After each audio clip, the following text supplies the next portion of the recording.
2வது வருஷத்துல வந்து டெஸ்க் ஸ்காலரா இருந்தாரு. அப்போ அவருடைய பட்ஜெட்டே வந்து அருட்ஜேட்லி எழுதி கொடுக்குற மாதிரி ஒரு பட்ஜெட் தான் அனுப்பியே வருவாரு.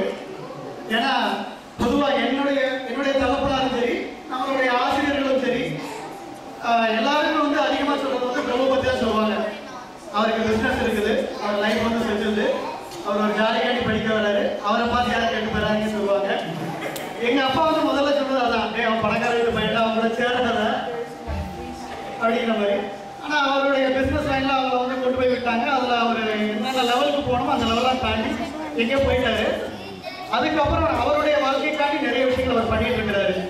இப்போ அவங்க சமுதாயத்திலையும் சரி, அவருடைய இன்ஜினியரிங் காலேஜில் வந்து அவர் ஜெனரல் செக்ரட்டரியாக இருந்து காலேஜ் ஒர்க் பண்ணிட்டு இருக்கிறாரு. அது போக அவருக்கு எப்படி ஒரு டைம் கிடைக்குதுன்னு தெரியல. மராத்தானில் வந்து அவர் வந்து தொடர்ச்சியாக பங்கேற்று இருக்கிறாரு. அவருடைய மொழிகளையும் பங்கெடுக்க வைக்கிறாரு.